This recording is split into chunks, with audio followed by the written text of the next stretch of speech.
Chaque instant que nous passions à attendre Liogel, nous nous préparions d'une manière ou d'une autre. Le soleil avait commencé à se coucher, peignant la ville aux couleurs du soir. C'était le lendemain du jour où Mina m'avait annoncé que le démon allait apparaître. Il y avait une chance qu'il ne vienne pas du tout. Ce n'était cependant pas une excuse pour baisser ma garde. Son rapport était peut-être un peu faux. Diabaya pendant qu'elle effectuait l'entretien de son pistolet dans notre chambre à l'auberge. Tu n'as pas l'air tendu du tout, lui ai-je fait remarquer. Je n'y peux rien, je me suis tenue prête toute la journée d'hier, répondit-elle. Il est trop tôt pour supposer que le démon ne se montrera pas.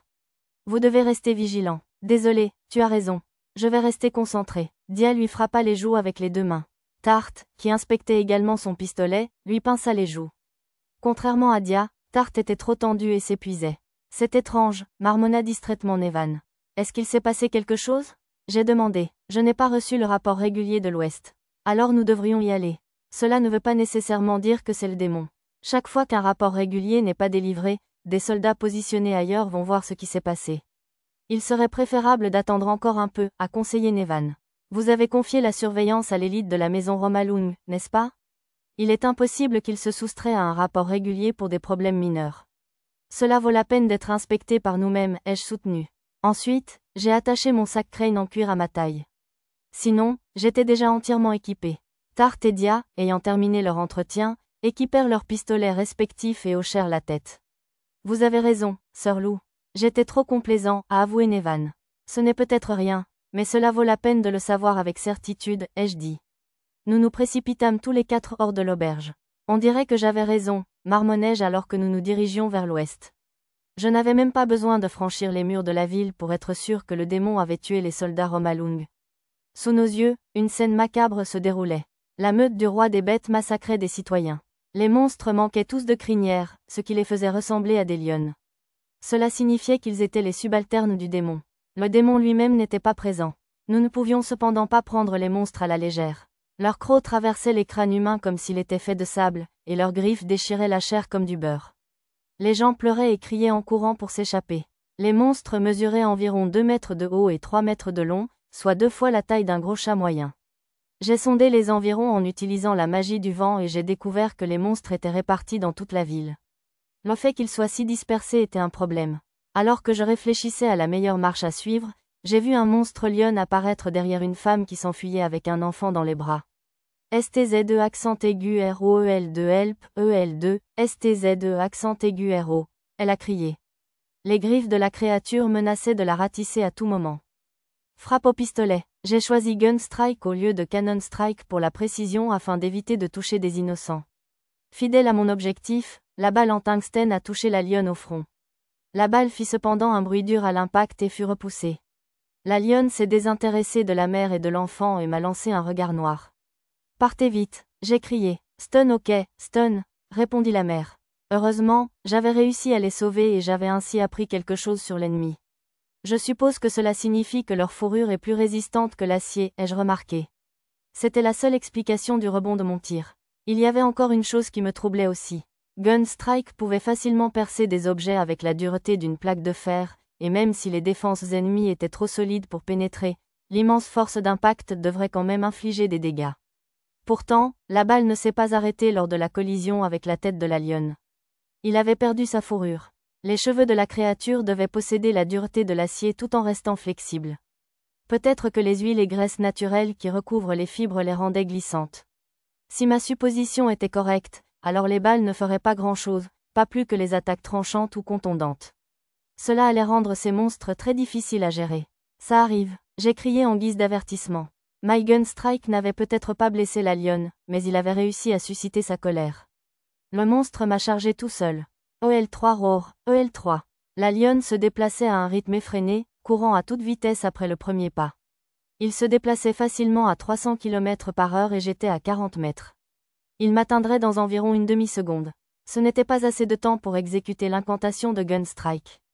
De toute façon, la fourrure de la créature rendrait cet effort inutile. Je comprenais maintenant comment ces monstres avaient pu massacrer les soldats d'élite de la maison Romalung. Même eux ne pouvaient rien faire contre cette armure et cette rapidité ridicule. Malheureusement pour la lionne, c'était me sous-estimer. Son approche était beaucoup trop linéaire. J'ai sorti un pistolet que je gardais caché dans une poche de ma veste. C'était un mécanisme trop complexe pour être fabriqué par magie, je devais donc le transporter avec moi. Cependant, l'avoir sur moi signifiait que je pouvais l'utiliser sans lancer de sort, me donnant ainsi une source de projectiles à tir rapide avec une force et une précision supérieures. J'aime la façon dont cela est sorti. Ça fait du bien dans mes mains. Il ne me restait qu'une demi-seconde avant que la lionne ne bondisse, mais c'était plus que suffisant pour dégainer l'arme et lâcher plusieurs cartouches.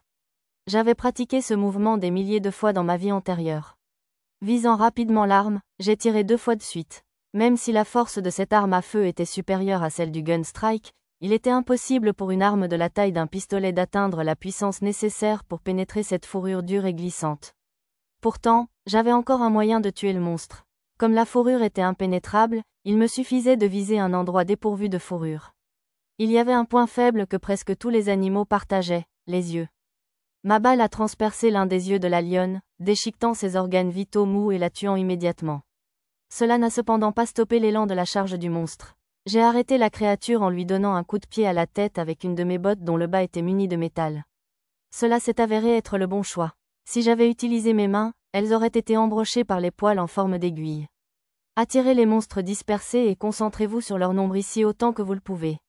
J'ai commandé. Le démon Liogel avait répandu sa meute dans toute la ville pour en massacrer le plus possible. Cette décision l'empêcherait d'atteindre tous les monstres et de les faire revivre avec son toucher. Nous devions éliminer autant de créatures que possible à présent. Ça a l'air bien, dit Dia avec un signe de tête avant de brûler le cadavre de la lionne que j'avais tuée. Réduire les corps en cendres était notre façon d'empêcher Liogel de les restaurer. Un nouveau monstre lionne approchait déjà. Comme s'il avait senti la mort d'un membre de la meute, peut-être à cause de l'odeur, il a interrompu son massacre de citadins et m'a regardé avec une haine évidente. À son rugissement, 2 autres semblables se rallièrent à lui. Même poussés par des émotions intenses, ces créatures étaient calmes et intelligentes. Leurs chefs devaient être minutieux dans leur entraînement. Ils arrivent. Les lionnes semblèrent décider que 3 suffisaient, puis se déployèrent et se précipitèrent en avant. L'un d'eux s'est précipité vers moi en zigzag pour m'empêcher de pointer mon arme dessus, tandis que les 2 autres visaient respectivement Tarte et Dia. Le mouvement rapide et complexe de la lionne rendait impossible de la frapper, et encore moins de viser précisément ses yeux. Cela dit, j'avais plein d'autres cartes dans ma manche.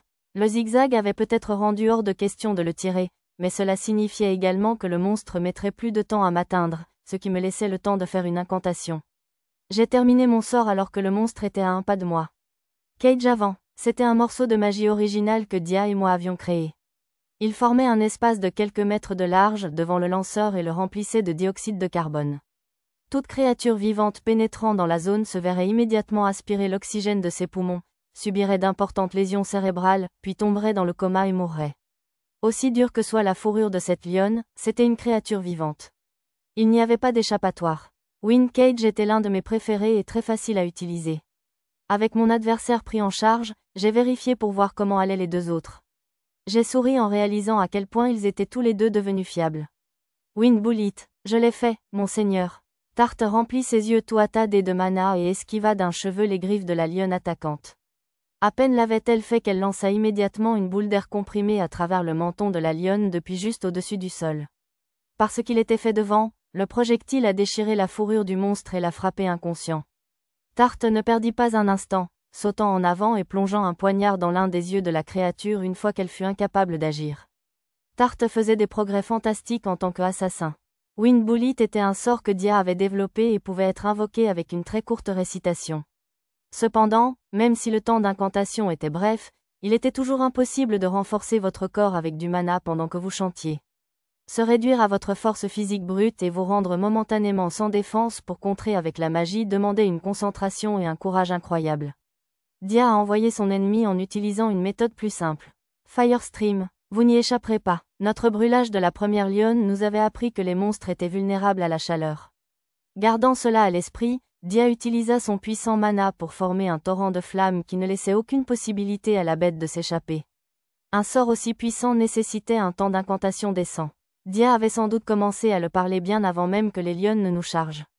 Sa prévoyance et sa capacité avancée à corriger le temps de son incantation pour qu'elle se termine précisément au bon moment lui ont permis d'attraper un ennemi se déplaçant à une telle vitesse.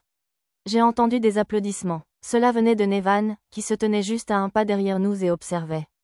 Je savais que vous étiez fort, Sir Lou, mais je suis stupéfaite par la capacité de vos serviteurs, dit-elle. Je ne les aurais pas amenés s'il était un fardeau. Ce sont des assistants très précieux et importants pour moi au combat, répondis-je. Il n'y a pas si longtemps, j'ai peut-être laissé Dia et Tarte derrière moi, choisissant de le faire seul. Ils avaient tous les deux beaucoup grandi et avaient atteint le point où je me sentais à l'aise de les laisser surveiller mes arrières. Et, votre relation est si merveilleuse. Et vous, petite mademoiselle? Je suis étonnée que vous possédiez une telle force, compte tenu de votre talent moyen. Je vous trouve tout à coup très fascinant, a commenté Nevan. Le talent est important mais pas tout. Mais oubliez ça, notre véritable objectif est enfin arrivé, ai-je dit. Il y avait une raison pour laquelle nous avions fait une telle démonstration en tuant ces lionnes. Les créatures s'étaient répandues dans toute la ville pour massacrer les citoyens. Tuer les monstres un par un était inefficace, ils étaient incroyablement rapides, et les poursuivre tous était irréaliste. Essayer de les attraper ne leur permettrait que de tuer tout le monde dans la ville. C'est pourquoi notre stratégie consistait à attirer l'attention de nos ennemis. S'ils ressemblaient autant aux lions qu'ils le paraissaient, ils remarqueraient alors l'odeur de la chair brûlée de leurs compagnons de meute. Une meute était une famille, donc les monstres devaient venir chercher à se venger. En fait, mon projet portait déjà ses fruits. J'ai détecté quelque chose avec ma magie du vent. Un grand groupe se dirigeait vers nous, au centre duquel se trouvait une présence remarquablement importante. Nous sommes morts s'ils nous attrapent. Courez, oui, monseigneur, obéit Tarte. Il y a un site de piège à proximité, n'est-ce pas? A confirmé Dia. C'était pourquoi j'avais affronté les monstres ici. J'avais estimé que nous aurions suffisamment de temps pour atteindre les pièges avant qu'ils ne tombent sur nous. Nevan, il est temps d'arrêter de regarder. Je sais que tu peux aussi te battre, dis-je sèchement. La fille de la maison Romaloon semblait un peu déçue. Oh mon Dieu, je suppose que je n'ai pas le choix, alors. C'est malheureux. Je voulais en savoir plus sur vous trois. L'ennemi avait déjà repéré notre odeur. Il ne nous avait pas encore repérés, mais j'étais sûr qu'il serait capable de nous suivre. S'attaquer de front à ce nombre d'ennemis serait difficile. C'était pourquoi j'avais tendu les pièges.